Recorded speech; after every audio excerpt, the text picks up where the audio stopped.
What songs even came out this year? I'm so I mean, foggy think on about think about who I 2021. like a lot. It wouldn't be Churches. No. Um, sure, Bon Iver? No. All right, so this is probably bad content. Brunch! Hit it, boys!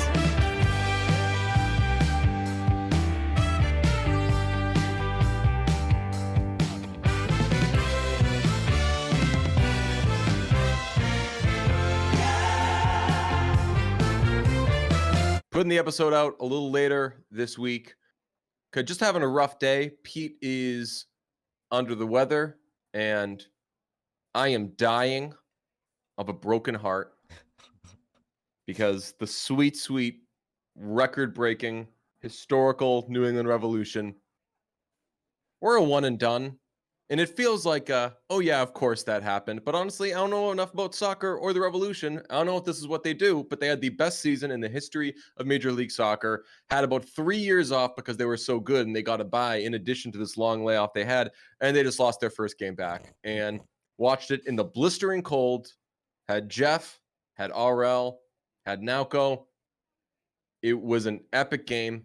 Should have been honestly like the most fun I've ever had, and now I just don't know what to do with myself. Yeah, I do think that that's sort of what the Revolution do. I feel like I remember them constantly losing in the final. Mhm. Like they're constantly disappointing and never getting the job done in the playoffs. So like they're kind of like the Leafs. Um, but But you know, they are in the final sometimes. that's true, yeah. And the game yesterday, I was supposed to be there. I was very disappointed Yes. that I couldn't go, feeling not good. And it's funny how like now when you don't feel good, you're very much way more considerate of other people, or at least people If you should bail. be now. Like, Mm. yeah, like normally if I was feeling the way that I felt yesterday, I'd be like, guys, I think I got like a cold or something. I'm not feeling great, but I'm gonna tag along. I'm gonna be a champ. I'm gonna be a trooper. I'm gonna show up for the Or boys. if you said, "Hey, I think I'm feeling a cold. Think I'm gonna sit this one out." What do you think would be the topic of conversation the entire time with you not there? It would be how much of a P word I was. P word, A word, whatever. L word? Liar? That's where I would start. What I'd say that's that I was easiest lie to ducking tell. ducking the game just because I Yeah, didn't you're want to like, go. they have a bad reputation in the playoffs. No, I don't know. Sometimes, I mean, I've bailed on things where I'm not feeling it. Not necessarily I'm not feeling well, but Okay. just like don't necessarily have the right energy to do it. No, I wanted to So go. I was I'll excited lie a about it. little bit. I was excited to go. I wanted to go. I wanted to hang with the fellas. Wanted to see this big game. I did end up watching like the last 30 minutes of the big game anyway. And it was exciting as hell. And I sort of had FOMO until they lost. And I was like, okay, I'm pretty glad I'm not there. It was crazy. Like I know that they obviously don't fill the place because they don't sell the like top area for Hmm. soccer games, but when Tejon Buchanan tied it in overtime, Yeah. uh, the place was absolutely chaotic. I was screaming. We were jumping up and down, hugging, and the NYCFC had, in addition to not having a team name, did not have 11 players because they That's, got a yeah. red card. And I was, man, when they tied it, I was like, this is done. Revs have the best goalkeeper in the league. They got the best goalie on penalties in the league. So whatever, just get this to penalties and this game is over. Matt Turner didn't And make a single save, man. yeah, but that's not all. Like, I Yeah, it's hard. mean, I mean, it's extremely hard to ever blame the goalkeeper for right. not stopping penalties. That seems next to impossible. Yeah. But yeah, it was disappointing. And I think you said that they didn't fill the place, but I think that's more of a product of that arena or that stadium being too Yeah. big for soccer, not Oh, for definitely. right. So it's the atmosphere looked good. Place was going crazy when they tied it. Like that was as hype I've seen an MLS game maybe ever. Yeah. I mean, places like Seattle, Oh yeah, that's Portland, true. Well, I guess and yeah. Atlanta, They go Like nuts. Atlanta don't give a fuck about the Falcons, but if Well, I wonder why. you're right, but if why can't I think of their name? Atlanta soccer team, Atlanta United FC. If Atlanta United has a game, you bet the Benz is packed. So this was though the most like energy I've seen from a crowd for a Revs game, and honestly, in hindsight, when they tied it, they really should have been like, okay, we still have a man advantage. Let's end this thing right now. But They almost did damn, too. They had that great one-on-one opportunity. And there was a big save from New York City FC. So, big bummer. I'm sorry about your beautiful yeah, boys. yeah. I mean, NYCFC is the team that they didn't want to get in that round, but man, whatever. They got to the conference final the previous year. They still have an awesome team. They're going to lose Tajon Buchanan, who was an absolute beast yesterday, but Oh man, you're sounding like whatever. This you're sounding is, like a real loser. You're sounding like yeah. a real loser here. It's like they I had a feel like a great sports fan. season. They had a great season. They still got some nice pieces. No, no, they were the best Yeah. team in the league all year long. And it's easy for me to say this because I didn't really No, watch legitimately, them. they But like, were. Like, it was no, never I know, close. I know, and I know it's factual. But it's easy for me to be like, no, no, they blew it because I didn't watch them and I wasn't invested in them all year long. But like, they fucking blew it. They did. And it feels, I don't know, this is the most like a sports fan I've felt in a long time. I'm kind of desensitized from a lot of the Boston sports stuff. Um, and I don't get to watch every Chargers game because the world is stupid. I feel like if somebody wants to watch a team and is willing to pay for it, they should be able to do it. But I don't get to watch every Chargers game, so I don't feel as heartbroken when they do something stupid, because also like part of rooting for the Chargers is knowing they're going to do something stupid. This is truly like a, hey, I got in sort of ground floorish and I've seen this meteoric rise, and now here we are. We are finally showing the world what is up, and then they crash and burn. So Yeah, you that's texted me. You sad. texted me yesterday, and you were legitimately upset, and I felt bad, and I was like, "This is why I choose to root for a soccer team that just perpetually sucks and at best is mediocre." No expectations, no disappointment, That's baby. right. That's the way to do it. Spotify Wrapped is out, and as our friend KJ threw out there, we now have minutes, perhaps hours, but minutes before everybody yells about people posting about Spotify Wrapped. And I'm sure at some point I've complained about like too much Spotify Wrapped, and I've probably said I don't care about your Spotify Wrapped or whatever. But I've also now been on the internet long enough to know that of the things that people post online, a list of the music they like is more than welcome relative to some of the other posts you'll get. Yeah, that's fair. That's quite fair, especially now with like Twitter behavior and all the annoying things that happen on Twitter. It's, seeing what people are into and what sort of, scratches, what sort of itches they scratch. I'm into that.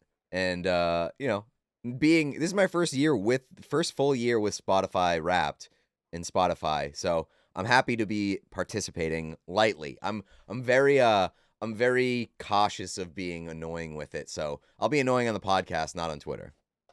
How are you looking? What was popping off on yours? So is mine is soiled a little bit by streaming. But Same. is it? Wow. Okay. Yeah, Vineyard Nights was in my top 5, and I was like, I did not like ever choose to listen to Vineyard Nights. I heard that enough times while finishing it off.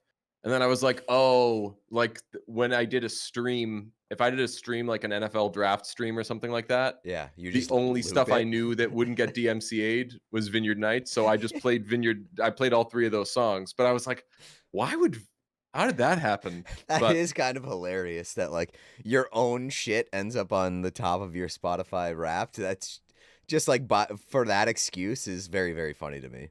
Yeah, I didn't when I saw it, I was like, wait, this is a mistake. And I was like, now I don't want to tell people about my Spotify Wrapped. How did My top listened to song is Crab Rave by Noise Storm. what's that? You don't know Crab Rave? No. It's like this weird EDM song. It's quite a banger, but we play it during marbles a lot, and so that was played 83 times on Spotify this year, and somehow that was enough to get it to the top of the list. Like, I feel like I've played more songs more than 83 times. Yeah, interesting. I was surprised by that too. My I forget how many my number one song was Wonder by Natalie Merchant, which I'd like to keep that going for next year as well. Mm-hmm. And I was surprised by some of the stuff that I didn't see on there because, like, especially if I was on like an ABBA kick or something like that, I'll just listen to one song 10 billion times. So I don't know. I was surprised. Shout out Houndmouth. Mackenzie Yeah, I saw you tweet that. somehow ends up being number two, despite it only being on Spotify for like 13 seconds. But if there were like an honest music you listened to wrapped, I had it on my phone for months before, and it was just like in my files, and I listened to it all the time. So I would say that I listened to that song more than anything, but it just wasn't Okay. always on Spotify. What do you think that my number one? So I'm gonna base it off of like number one, not DMC or like DMCA. Like, what's the top song that I would get in trouble for like playing on stream, because that sort of dictates what song I listen to the most. That you would. Oh, Like okay. by free will, not on stream. Is it the Home Depot theme? No, but that's a good guess. That is a good guess. No, it's Uh, not. But that would be fucking hilarious if your top played song was just the Home Depot theme. shoot. I don't know. It wasn't a new song, right? It was a new song. Oh, it It came out was. this year, yeah. Came out this year. Shoot. Nothing that was Taylor's version. Nope. What songs even came out this year? I'm so I mean, foggy think on about who I 2021. like a lot. It wouldn't be Churches. Nope. Um, sure. Bon Iver? No. All right, so this is probably bad content, just listening to Yeah. you guys. John Mayer. It's a John Mayer song. Oh, right. Okay. Would it be? Oh, is it just fucking Last Train Home? Yeah, that was my number one like new song listen to. Okay, that's funny. Or that's cool. That's Ken Jack. funny. Ken I Jack will be did on see Tomato Ken Fights Jack. this week, by the way. But Ken Jack had the best Spotify Wrapped tweet I've ever seen, which is my lady listens to Spotify while I'm at my Spotify while I'm at work, and she absolutely tanked my Wrapped with John Mayer, and it was just all Yeah, John that's Mayer the best songs. part. That's the best part. Like, it wasn't like one John Mayer song mixed into Ken Jack's listening. It was literally exclusively John Mayer. Which I'm a big John Mayer guy, but like, she has to be crazy about John Mayer to have like a bunch of old John Mayer songs exclusively make up the Spotify Wrapped. I was surprised. Guess I just feel like was not in my top 5 because I ended up doing for like a week. I did that for just all day, every day. So everyone, share your Spotify Wrapped. I'll also say this: I don't believe that everyone just so happens to be in the top Yeah, 0.05% right? of an Yeah. artist's listens. Everybody posts I was in the top 0.05% for me. It said I was top 0.05% for Billy Joel, and maybe could be. I listen to a lot of Billy Joel, but I don't believe that every person has that because I don't know if everybody listens to Spotify that much. Mhm. So calling light BS, light shenanigans on that. Which Vineyard Nights song do you think was my most played? There's it's 240, 248, and 305. Is 240 is that is 240 Vineyard Nights too? I don't Or is know. that You made it, 248? man. Let me look. Vineyard Nights. 240 is the one that you like. So is it 240? No, 248 is actually the first one. Yeah, 248's the best one. Which one is that one? 248 bangs. 248 is the first one. Oh, okay. 248. I think we got some 248s on people's Spotify Wrapped. Getting the occasional tagged in a social post. Love that. Yeah. We were talking about social media yesterday, and Naoko was like, if you could do social media all over again, like knowing how it works, what would you do differently? And I was like, I'd love to say that I just wouldn't use it, but I don't know. I probably don't think I would do anything differently. And then Ryan and I got into a conversation about how posting rocks. Posting He was does like, rock. Yeah. He's like, I'd love to just say that I would post a little less. He was like, but you know what? You know what's friggin' the coolest? Posting. Do you have anything that's like super surprising on your list? I mean, I was surprised by Vineyard Okay. Nights. But let's see. On my list, I had so it was Natalie Merchant. It was Houndmouth. It was there's a song by what's my man's name? Eli something. It's called Somebody Made for Me. It's by Emmett Rhodes, and it was a guy that recorded a bunch of stuff, and it didn't in like the late 60s, and it didn't come out until like the mid 2000s, like 2005 or something like that. And he has a song called Somebody Made for Me that is one of the best songs I've ever heard. So that was up there. Okay. A Pigeon Club song was on there. Hell yeah. Yeah. Shout out to Wayne. Worry About It was up there. And love that because when Wayne was making the record, I was hottest on Living Proof That I'm a Fraud. And then when it all came out, I was just listening to it all. So Worry About It. Shout out Pigeon Club. Shout out our buddy Wayne. I'm going to see Wayne in a few days. That's going to be awesome. Love seeing that cool bro. First time in California for the old sweet boy over here. Yeah, super That's weird. incredible. Never been to California. I was telling a friend, someone asked if I wanted to do something next week, and I was like, I'm going to be in LA. And he was like, oh, yeah, you're such an LA guy. And I was like, I've never been. And he was like, oh, you seem like an LA guy. I could see you being an LA guy, but I think it's stunning that you've never been to LA. That is honestly, if we were to ever do like a life or death, never have I ever game, I would win on the old never have ever been to California. Yeah, I've been to crazy. Vancouver so many times, and I've never been to California. Crazy. That's crazy. Opposite. So yeah, me. I'm gonna. Been to What's that? It's an opposite for me. Been to California a bunch, never Vancouver, and it's on my Vancouver seems like a random place to have gone a bunch of times. That's true. You did it for work. It's right. But by the way, don't forget to pack your toothbrush when you head to LA, because packing a toothbrush is essential for good hygiene and good health practices. Gotta think too. And you know what? You should pack that Quip toothbrush that you have, because Quip is fantastic. Quip is a toothbrush that is electric, and it's loved by over 7 million mouths. It has time sonic vibrations with 30-second pulses to help you guide a dentist-recommended 2-minute clean. We've talked about this plenty of times. You ain't brushing your teeth for 2 minutes unless you got one of them self-timed toothbrushes, because 2 minutes while brushing your teeth feels like at least 14 minutes. I'll tell you this. It's going to be a long plane ride to LA. Don't know what I'm going to do the whole time. I could brush my teeth 180 times, because that would 180 times 2. I don't think that's good for your teeth, though. 360, and I believe 360 divided by 6 is 60. Yeah, 100. If I just brush my teeth 180 times using a Quip toothbrush, call me Ben Folds, because I've landed. You've landed with no enamel on your teeth because you've stripped all of it away. So please don't do that. Stick to the healthy practices. Quip will help you do it. Only 2-minute sessions, please.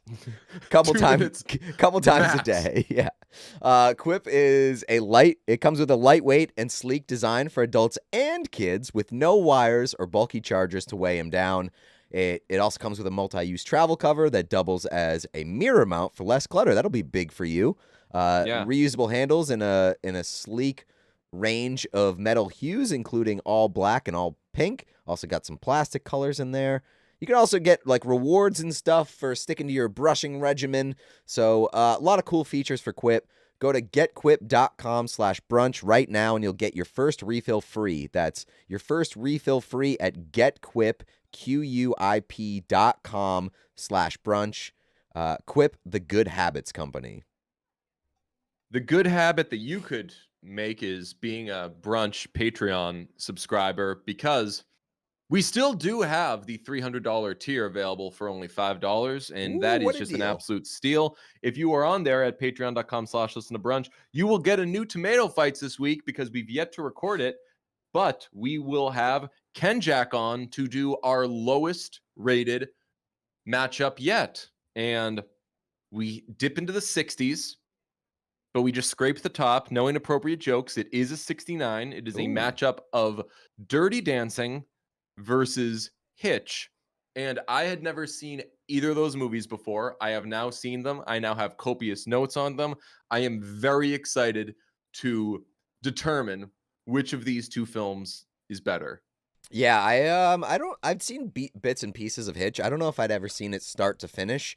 Had never seen Dirty Dancing. We will talk about this on the podcast, but I had no idea what Dirty Dancing was. Or I mean, I I thought knew I the did and I scene, didn't. right? I knew like ideas of it, but like everything that I thought about the premise and plot of Dirty Dancing was way off, and it was an experience to watch that. So I'm excited to talk about it. Ken Jack is great. If you listen to Lights Camera Podcast / Lights Camera Barstool, we've done some stuff with them in the past. It's always fun. So Ken Jack is a very good dude, very funny. I'm quite excited to go ahead and talk to him and do that podcast. So on Friday on the Patreon, anybody who's a member of the $5 tier will get 2-week early access to it before it hits the main feed. I believe that the Randy Havens episode will hit the main feed next week. Jay Baruchel's episode went up this past week, so if you haven't checked that out yet, head to the main feed. We're still working on getting it on Apple Music or Apple Podcasts. Yeah, Apple Podcasts is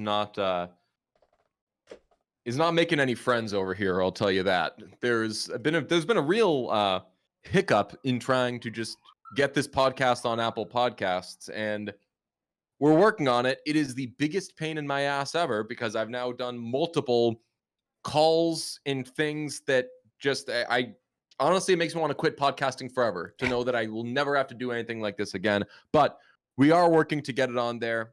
If not, that Spotify will work. That also allows you to do the whole wrapped thing. So I do love whatever, the idea right? of the podcast being Spotify exclusive, not by the means of any official deal, but just Right. because we're too inept to get it on any other platform. Oh no. I have been assured this is not an us thing. Okay, great. This is a them thing, and this is a don't know why it's like that. Wow, And I'm okay. like, well, you got to make it not like that anymore.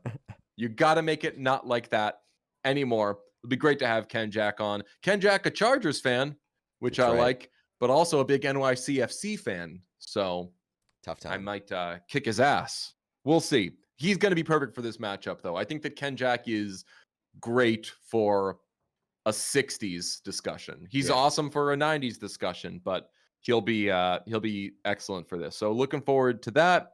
And next week we'll be doing more of the we'll be doing more Netflix / Hulu Christmas movie talk on the Patreon. So you got lots of good stuff coming.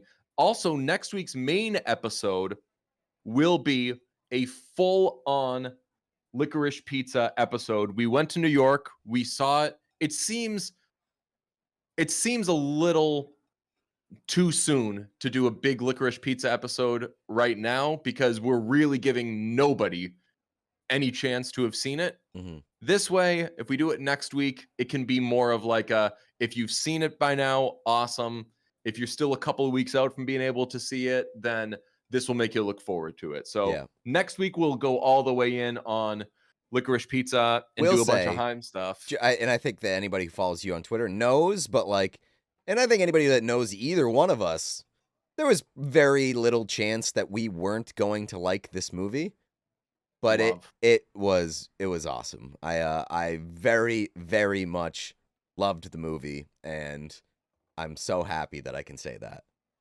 Yeah, walking out, the first thing I said to you was, I don't know what I or anyone could expect me to think or say right now, but it is obviously that was my favorite thing. It's the most enjoyable movie I've seen in so long. It's great. We'll do like a breakdown of it next week, but I'm so glad we went to see it. I'm so glad it's amazing. It is Paul Thomas Anderson's lightest, most lightest uh there's words I can use, but I don't want to give anything away. We can save it for next week. But it's great. And Alana Haim's great. Cooper Hoffman, great. Soundtrack, amazing. There was one part that you said afterwards, you were like, that was just catered specifically to each and every one of my interests. Yep. I'm very excited for everyone to see it and love it because they will. Yeah, it was a fun trip. We made a day trip to New York. Left early in the morning, went, saw Licorice Pizza, had ourselves a day, came back that night. What a Yeah. what a trip for the boys. Yeah, we were going to get a hotel, but we instead did the adult version of spending our lunch money on candy, which was we went to the NHL shop during the day and we're like, there's so much stuff here we want. Oh, we want to get all these things. And we're like, what if we just spend the hotel money on some sweet hockey jerseys? So in New York, we each got Rangers jerseys and then went and skated on Rockefeller Plaza and looked like just about the biggest tourists in the world. And For it was so sure. fun. It was great. That was so fun. It was great. And I gotta say, the NHL store in New York City was very cool. Like I felt like a kid in a candy shop. But God, they need to cater more to small people. They had no small yeah. jerseys. I had to get a blank New York Rangers throwback jersey because they didn't have any players that I could fit into. I wanted a Brian Leach jersey so bad. DJ ended up getting a Wayne Gretzky throwback, which Famously, is very he cool. played for the Rangers. That's right. Most well known famous for team. that. Yeah. Yes. So, I was a bit disappointed. I'm still going to look into seeing if I can get a player put on the jersey. But yeah, it was very funny to me that we were just like walking around New York City in 2 Rangers jerseys when the team wasn't playing that day. Yes. And then we hit the rink for a nice light skate. And oh boy, was there ever a story to come out of skating at Rockefeller, the Rockefeller rink. We of course we wanted to get a picture, so we skated around. We identified somebody that like might be able to take our picture. We went up to this nice young lady and we were like, "Hey, would you mind?" And she was very down for it. She's like, "Yeah, for sure. I'll take your picture." And as soon as I handed her my phone, her boyfriend right behind her popped a knee. He popped a knee.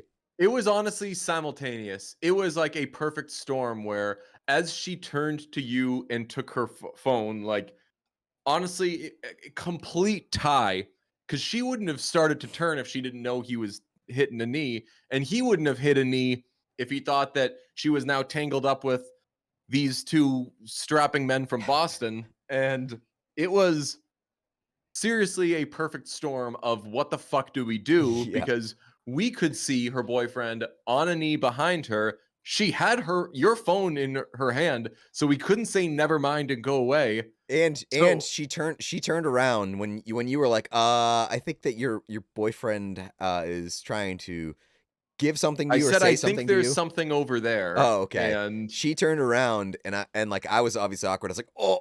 She turned around, looked at him and goes, "Don't worry. It's not an engagement ring. It's fine." And then like a second later, she was like, wait, it might be."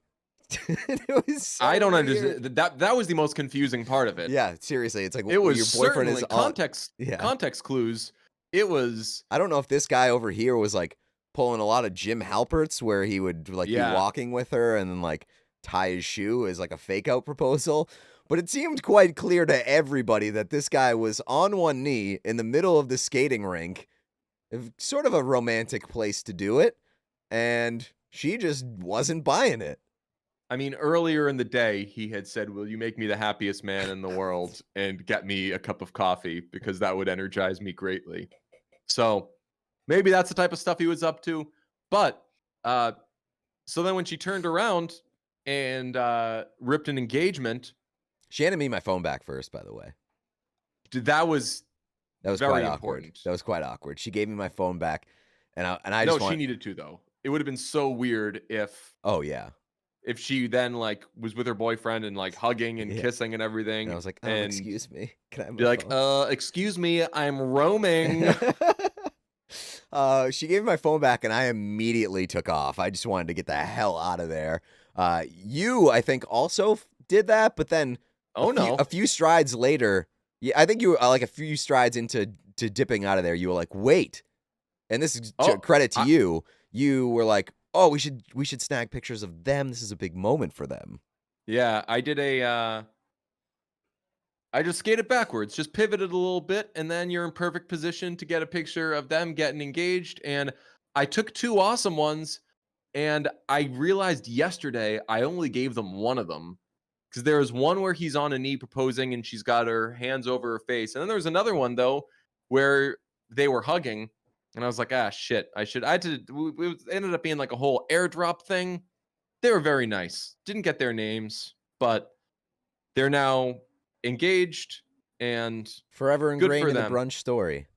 They took our picture afterwards. Yep. Not the best photographers, I would say, No. but It was tough circumstances though. Like the lighting was weird. She did her best. the pictures I took of them were good. And I'm not good at taking pictures. Well, So maybe no, look. we clearly identified the wrong person either way. Like, Yeah. but it was very funny that like in a packed skating rink full of maybe like a 75, 100 people or something like that, we picked Yeah. the one person who was seconds away from getting engaged. Yeah. About 20 minutes later, had another good normal interaction. A man who is like not elderly, but pushing elderly Yeah. was like, "Hey, aren't you on TV?" And I was like, "What? Huh?" And he was like, "Ah," and then he fell down. That's summing it up quite succinctly, but I played a role in this. The man Yeah, you said crashed into the me or man something? said something to you, so you like stopped skating and to like have this conversation, and I am famously not very good at stopping on skates, so I just plowed into the back of you, and like you were pushed into the man, and the man. Oh no, that's not true. I didn't know. There was no Oh, there was no contact. contact. Okay, well then. No. He was just startled. Oh, okay. Maybe then that's why I maybe like But slammed into the maybe back you of you hitting and me. startled him, and then he just Yes. went down really hard. And that was horrifying. And then when he got up, he was like, "I'm okay." And I'm like, "Oh, do you want to talk about Boston sports?" And he was like, sure." I was like, it was the worst. I felt so bad. But, you know, when you feel bad, that's part of life. And you got to do whatever you can to feel good, whether that's therapy or whether that is Noom Mood. If you've tried Noom Weight, you know how effective it is.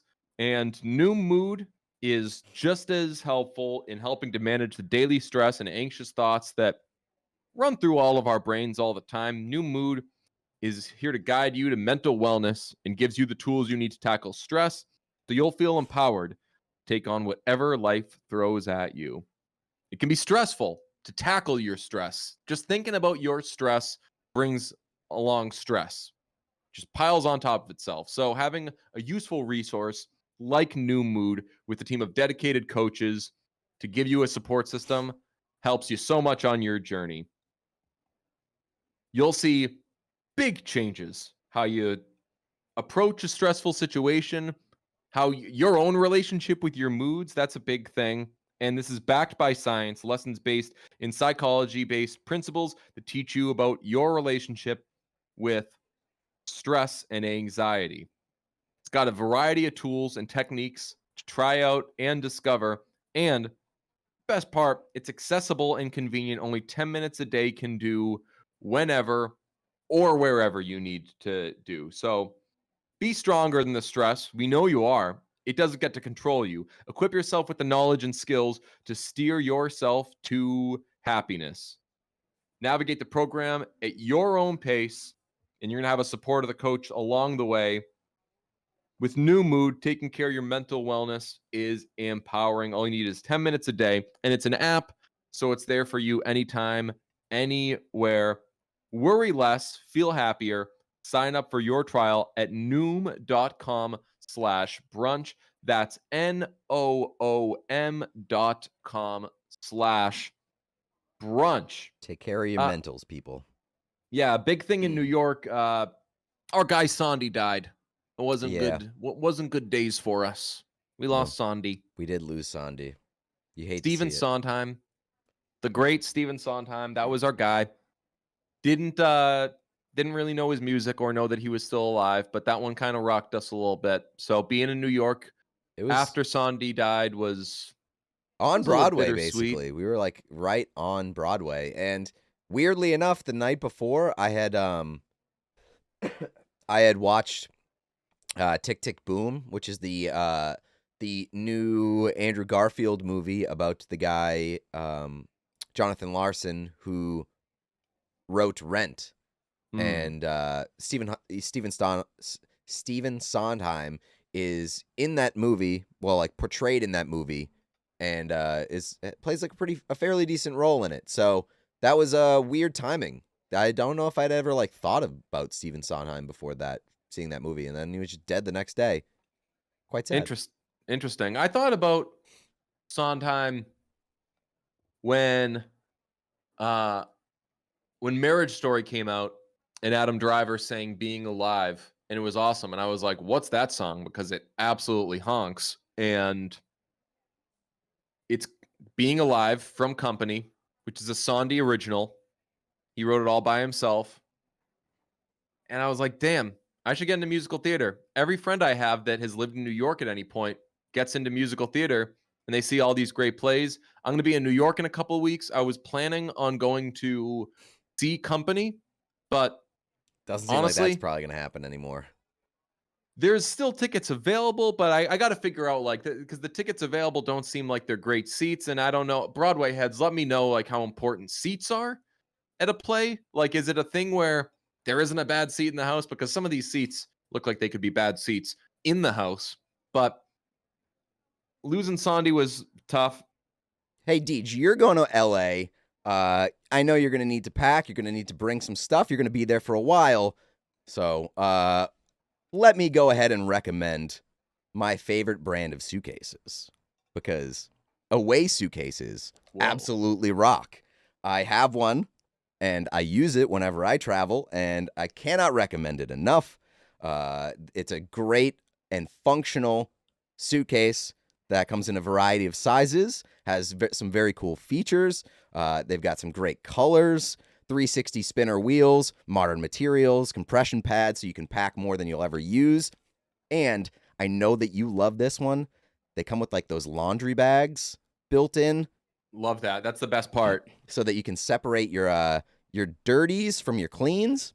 So important. All Away thinks about is travel, and that reflects in their products. So if you're thinking about travel, if anybody in your life is thinking about travel, your mom, your dad, your loved ones, people you don't love, your upstairs neighbors, the delivery guy, your friends, your barista, me, you, if you want to get a gift for anybody this holiday season. Those rowdy baggage handlers. That's right. You know, if you want to get a gift, or you want to just help somebody upgrade their travel game this holiday season, Away Travel will have you covered with plenty of great products. They have a full range of all things travel at awaytravel.com, and go ahead and give the gift that's on everybody's mind. Explore Away Travel's full range of all things travel and start your 100-day trial today by going to awaytravel.com/brunch. That's awaytravel.com/brunch, and give the gift of travel that's on everybody's mind. I'm going to run through This Is Sondy on Spotify. Let's see if we know any of his songs. This is Stephen Sondy. It looks like a beautiful man. Send in the Clowns. That's the first one on it. I know that because it is sung in Joker by the guy, the Joaquin Phoenix movie. Yeah. The bullies or the stock bros, the Wall On the Street train? bros beat him up and sing Okay. Sondy number to him. Do they sing in that movie? I don't remember. Yes. So Okay. and I know that because on the great podcast Advanced Analytics with Guy and Paul Williams does a Paul's movie reviews, and he does a Paul's movie reviews of Joker, and he called it a trash film and said, let me just describe how bad this movie is in one scene. And he describes that scene. He said these Wall Street guys are giving him a hard time. They then walk over to him and begin singing Sondheim's Send in the Clowns, and they know all of the words. And I was like, Sondy number. Okay. So Everything's Coming Up Roses. It's from Gypsy. Don't know that one. You? No. Company from Company? I don't know that. Nope. Losing My Mind from Follies. I've never even heard of Follies. No, none of this is ringing a bell. I'm not a big musical theater guy. Tonight from West Side Story. Being Alive from Company, I know. I'm telling you, though, I'm scrolling through all these. I've never even heard of these names. And these are some of the most famous songs ever. Yeah. I got to get into Sondheim. Do you feel like musical theater is making a push towards like the silver screen? Because it feels like a lot of that, maybe that's been around for a while. Like, we watch Chicago for Tomato Fights, but I feel like more and more there are frequent adaptations from the stage to the screen. And now we're even starting to see like the Tick Tick Boom. We're getting like backstories of musical theater and like the people who wrote them. So like I wouldn't be surprised if there was a Sondheim biography coming out at some point in the near future. Like I feel like that's sort of in vogue now. Well, famously, there's a Sondy musical that's coming to the silver screen. West Side Story. Yeah, but that's like, I'm saying that's, starring Baby Driver's right, Ansel Elgort, John Hamm. No, I'm saying like his actual biography, not one of his works. I mean, I think that you and I already know so much about Sondheim that I don't think we need a biography. True. That's true. Man, you could have told me that Sondheim lived in the 1700s, or you could have told me that he lived in any time, and I would have been like, word. Crazy. It just, I don't know. It's weird when we all have pop culture blind spots, but it's just weird when you realize how much there is of something that you know nothing about and everybody else loves it. Right. Yeah. I think musical theater might like start transitioning to be like our biggest blind spot, because I do feel like Tomato Fights is chipping away at some of those movie blind spots that we've had. Like we didn't see Dirty Dancing. And eventually I feel like we're going to knock off a lot of blind spots through Tomato Fights. So we have to have something that, well, I guess that's not true. We have plenty of things that we're still quite ignorant about. Yeah. But musical theater might remain one of them. All right. So Stephen Sondheim special on Tomato Fights. Look forward to it. It's going to be really, really good. I'll tell you what, man. Curb is slipping last couple eps. Had gotten off to a strong start, but whatever, that's fine. Like Curb stunk last year, so any good Curb I'll take, and any mediocre Curb I'm like, whatever. He's old, can't win them all. Yeah, I this past episode, so I was I didn't hate the one, not this past week, the week before, with the Japanese restaurant, I believe it was. Yeah. I didn't hate that one all that much. I thought it was okay. It was an impossible bar to match the week prior, because that was one of the best Curb episodes that I can remember. But this past one was quite bad. The guy on the roof and pretty much everything that happened in this past episode, I was just kind of like, who cares? Yeah, and that's things like I don't like busting out the phone during Curb Your Enthusiasm. I quite like my Sunday night. What do we think? Do we care enough about this football game to keep watching it, or do we jump into Insecure and Curb Your Enthusiasm? And it's so fun once the decision is made to say, "All right, football, you're done for the week," or "I'll catch you tomorrow." Yeah. Yeah, I don't know. It's Insecure and Curb time. I don't know if I don't think that I've watched a single Sunday night football game since HBO Sundays came back, cuz there's so much TV that I now watch that airs on Sunday. Like so much so that it bleeds into Monday. I'm big on Succession, Insecure, Curb Your Enthusiasm. That's all. I stick to HBO's on Sundays, and like that's my entire night to close out the week. Then the next day, I will watch the recorded episodes of Yellowstone and Mayor of Kingstown. So Mayor Nice. of Kingstown is starting to get good. I know that I was, um, I was quite mad about the bait and switch that show pulled, and I told you about it, and it's quite greasy. And I was very much on the fence through like 2 episodes, but it's starting to get better, and I'm into it. I'm just gonna sound so basic, but I can't believe that there's a show called Mayor of Kingstown. After Mayor of Easttown, Yeah, yeah, and yeah. I thought that Mayor of Easttown was actually about the mayor, and I thought that like mayor was just like mocking the way that Pennsylvania people talk. Yeah. So I legitimately thought that like how many mayor shows are they going to make that are called Mayor of Blanktown? I'll check that out at some point. I mean, I'm keeping a pretty light TV schedule these days. The only things I think I'm doing religiously are Insecure and Curb. Still don't watch Succession famously. I've stopped my rewatch of Jersey Shore. Just don't have the time for it. Really just been doing a lot of movies. So I got to do Succession at some point. Yeah, you do. I mean, Succession is one of the best shows on TV, and I wasn't crazy about the start to this season, and I tweeted about it, which was I legitimately, you know how I am with Twitter, like I usually don't care if people get mad at the things that I say or if I have like an unpopular opinion, but like everybody's so fucking nuts over Succession and protective of it that I like kind of sat with it for a few days whether or not I wanted to say that like the first 4 episodes or so weren't didn't really didn't really do much for me. I thought that it was Yeah. very slow, very static. But then once they started to break out of that, I was like, okay, I'm ready to tweet like now it's getting good. And the past few episodes have been good. But yeah, you definitely have to go back and you have to watch like the first 3 seasons and then catch up because it is a very, very good show. Loving Insecure this season.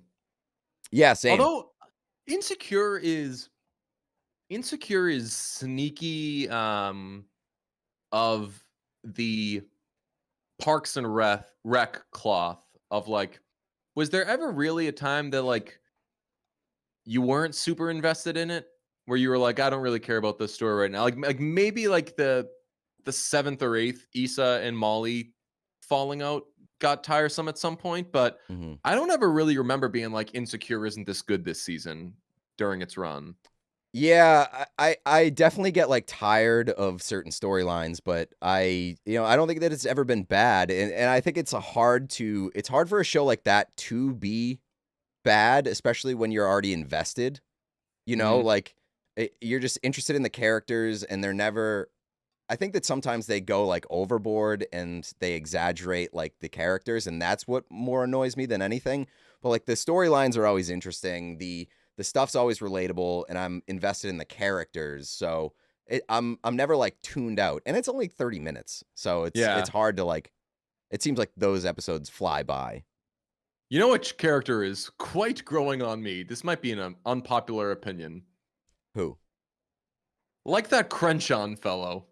Oh yeah, He, same. Yeah, yeah, he is a real pain in Issa's butt.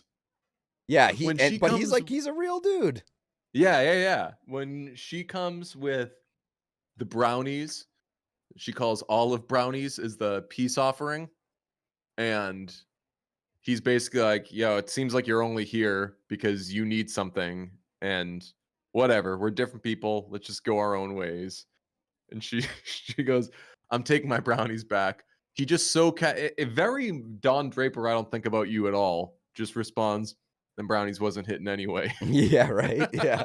He So didn't good. even try a brownie. I You're just like, know. those brownies suck. Yeah, that Yeah, was shout out Crenshaw. It's my guy. yeah, there's been some like laugh out loud scenes and lines in Insecure this season, especially the past couple episodes. Yeah, Um I know exactly where you're going. the scene of it sounds dark, but like the scene of Molly's mom being in the hospital, that entire Yeah. opening sequence was hilarious.